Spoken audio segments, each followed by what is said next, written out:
Hi guys, welcome to TN jobs Tamil. இன்றைக்கி நம்ம என்ன நோட்டிஃபிகேஷன் பார்க்க போகிறோம் அப்படின்னா, இந்தியா எக்ஸிம் பேங்க் அப்படின்னு சொல்லக்கூடிய இந்த பேங்க்லேருந்து நமக்கு நோட்டிஃபிகேஷன் வந்திருக்கு.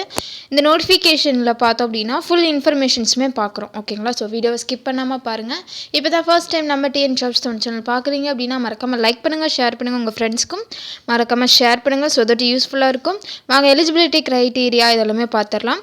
ஃபர்ஸ்ட் அப்ளிகேஷன் லிங்க் எப்போ ஓப்பன் ஆகுனுச்சு அப்படின்னா மார்ச் 22 ஓப்பன் ஆகிருக்கு. அடுத்த மாதம் 15 வரைக்கும் உங்களுக்கு டைம் இருக்குது. ஓகேங்களா? இதில் வந்துட்டு நீங்கள் ஒரு ரிட்டன் எக்ஸாமினேஷன் எழுதுவீங்க. அந்த ரிட்டன் எக்ஸாமினேஷன் எப்போ இருக்கும் அப்படின்னா மேலே வந்துட்டு இருக்கும் அப்படின்ட்டு அவங்க டென்டேட்டிவாக சொல்லியிருக்காங்க, தோராயமாக சொல்லியிருக்காங்க.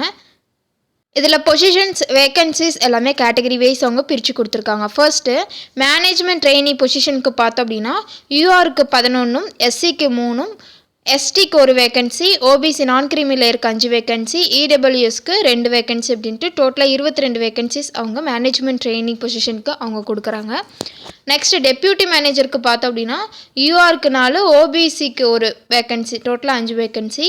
சீஃப் மேனேஜருக்கு பார்த்தோம் அப்படின்னா யூஆருக்கு 1. ஓகேங்களா? டோட்டலாக அந்த சீஃப் மேனேஜருக்கு மட்டும் யூஆருக்கு வந்து ஒரு வேக்கன்சிஸ் அவங்க கொடுத்துருக்காங்க. அதில் 22 வேக்கன்சிஸ் சொன்னேன் இல்லையா மேனேஜ்மெண்ட் ட்ரைனிங்க்கு. அதில் 22 பார்த்தோம் அப்படின்னா டிபார்ட்மெண்ட் வைஸ் அவங்க பிரித்து கொடுத்துருக்காங்க. அதாவது டிஜிட்டல் டெக்னாலஜியில் பார்த்தோம் அப்படின்னா 10 வேக்கன்சி, ரிசர்ச் அண்ட் அனாலிசிஸில் 5 வேக்கன்சி, ராஜ்பாஷாவில் வந்துட்டு 2 வேக்கன்சி, லீகலில் வந்துட்டு 5 வேக்கன்சி அப்படின்ட்டு அவங்க position wise and department wise அவங்க பிரித்து கொடுத்துருக்காங்க. இதற்கான எலிஜிபிலிட்டி க்ரைட்டீரியா எல்லாமே வந்துட்டு கீழே கொடுத்துருக்காங்க, பார்க்கலாம். மேனேஜ்மெண்ட் ட்ரைனிங்க்கு பார்த்தோம் அப்படின்னா அதாவது டிஜிட்டல் டெக்னாலஜி. ஓகேங்களா? அந்த பொசிஷனுக்கு நம்ம வரும்போது மினிமம் குறைஞ்சபட்சம் நீங்கள் 60% ஆஃப் மார்க்ஸ் எடுத்துருக்கணும். இல்லைனா அதுக்கு ஈக்குவலண்ட்டான கிரேட் எடுத்துருக்கலாம்.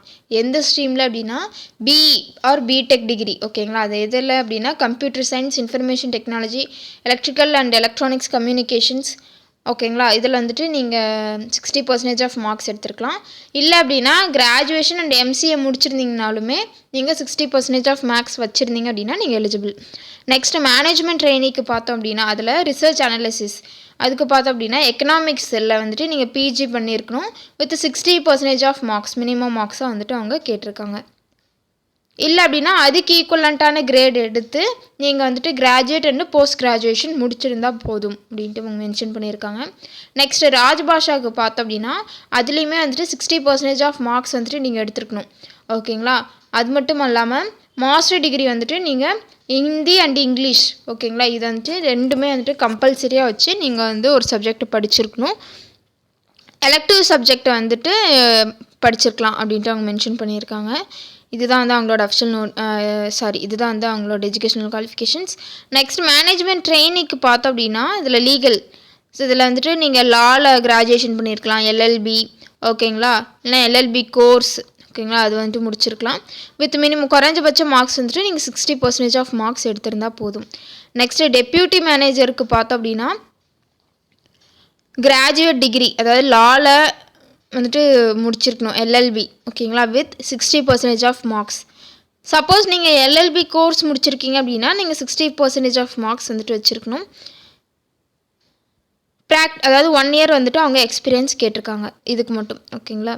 நெக்ஸ்ட்டு டெப்யூட்டி இந்த மேனேஜர் போஸ்ட்டுக்கு எல்லாத்துக்குமே வந்து அவங்க எக்ஸ்பீரியன்ஸ் வந்துட்டு கேட்டிருக்காங்க.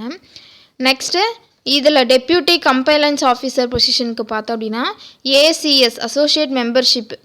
ஓகேங்களா? நீங்கள் வந்துட்டு முடிச்சிருக்கணும் அப்படின்னு சொல்லியிருக்காங்க. ரெகுலர் கிராஜுவேஷன் 60% ஆஃப் மார்க்ஸ் வந்துட்டு நீங்கள் வச்சுருக்கணும். நெக்ஸ்ட்டு சீஃப் மேனேஜருக்கு பார்த்தோம் அப்படின்னா அதுவுமே அப்படி தான், regular graduation with 60% of marks வந்துட்டு நீங்கள் வச்சுருக்கிற மாதிரி இருக்கும். எல்எல்பி முடிச்சிருந்தாலும்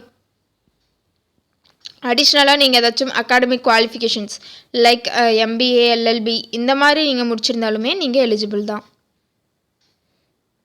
இல்லை நீங்கள் வந்துட்டு இந்த செம்மில் தான் வந்து எக்ஸாம் எழுத போகிறீங்க, அந்த செம்மில் முடித்தா தான் உங்களுக்கு டிகிரி சர்டிஃபிகேட் வரும் அப்படின்னா நீங்களும் எலிஜிபிள் அப்படின்ட்டு அவங்க மென்ஷன் பண்ணியிருக்காங்க. ஏஜ் ப்ரொஃபைல் பார்க்கும்போது, வயது வரம்பு பார்க்கும்போது மேனேஜ்மெண்ட் ட்ரெயினிக்கு வந்து எஸ்சி எஸ்டி கேட்டகரியாக இருந்தீங்க அப்படின்னா 33 வயசு இருக்கணும். ஓபிசி நான் கிரீமி லேயராக இருக்கீங்க அப்படின்னா 31 வயசு. இடபிள்யூஎஸ் யூஆராக இருக்கீங்க அப்படின்னா 28 வயசு. Next deputy manager. ஓபிசி நான் கிரீமி லேயருக்கு 33 வயசும், இடபிள்யூஎஸ் யூஆருக்கு பார்த்தோம் அப்படின்னா 30 வயசும் அவங்க வச்சுருக்காங்க. நெக்ஸ்ட் சீஃப் மேனேஜருக்கு பார்த்தோம் அப்படின்னா இடபிள்யூஎஸ் யூஆருக்கு வந்து 40 வயசு. இவங்களுக்கு எல்லாத்துக்குமே வந்துட்டு எந்த ஒரு ஏஜ் லிமிட்டும் இல்லை அப்படின்ட்டு சொல்லியிருக்காங்க. சேலரி பொறுத்த வரைக்கும் டெப்யூட்டி மேனேஜர் போஸ்ட்டுக்கு பார்த்தோம் அப்படின்னா 48,000லேருந்து 62,000 வரைக்கும் அவங்க வந்துட்டு சேலரி கொடுக்குறாங்க. இதெல்லாமே அலவன்சஸ்ங்க, ஓகேங்களா. சீஃப் மேனேஜருக்கு பார்த்தோம் அப்படின்னா 85,920 ரூபா வந்துட்டு அவங்க ஆஃபர் பண்ணுறாங்க. அந்த ரிட்டன் எக்ஸாமினேஷன்ஸ் எப்படி இருக்கும் அப்படின்னா ப்ரொஃபஷ்னல் நாலேஜ் சப்ஜெக்டிவ், ஓகேங்களா. அந்த தான் இருக்கும், அந்த டெஸ்ட்டு தான். இதில் பார்ட் 1ல் என்ன இருக்கும் அப்படின்னா கம்பல்சரி கொஷின்ஸ் இருக்கும். பார்ட் 2ல் வந்துட்டு நீங்கள் 8 கொஷின்ஸ்க்கு 6 கொஷின்ஸ் நீங்கள் அட்டன் பண்ணுற மாதிரி இருக்கும், ஓகேங்களா. ஸோ டோட்டலாக வந்து 100 மார்க் 2.5 மணி நேரம் நீங்கள் எழுதுவீங்க. இதில் வந்துட்டு நீங்கள் பாஸ் ஆகிட்டீங்க அப்படின்னா, அதாவது இந்த ரிட்டன் எக்ஸாமினேஷன்ஸில் வந்துட்டு 70% ஆஃப் வெயிட்டேஜ் இருக்கணும், ஓகேங்களா. அதில் வந்துட்டு நீங்கள் பாஸ் ஆகிட்டீங்க அப்படின்னா இன்டர்வியூக்கு வந்து கால்ஃபர் பண்ணுவாங்க. அந்த ரிட்டன் எக்ஸாமினேஷன் ப்ளஸ் இன்டர்வியூ, அந்த ஃபைனல் மார்க்ஸ் மெரிட் லிஸ்ட் வந்துட்டு அது ரெண்டும் பேஸ் பண்ணி தான் இருக்கும். இந்த நோட்டிஃபிகேஷன் அப்ளை பண்ணுறதுக்கான லிங்க் நான் கீழே டிஸ்கிரிப்ஷனில் டேக் பண்ணுறேன். மறக்காமல் எலிஜிபிளாக இருக்கீங்க அப்படின்னா அப்ளை பண்ணுங்கள். டிஎன் ஜாப்ஸ் தமிழ் சேனல் பிடிச்சிருந்தா மறக்காமல் லைக் பண்ணுங்கள், ஷேர் பண்ணுங்கள், சப்ஸ்கிரைப் பண்ணுங்கள். தேங்க்யூ.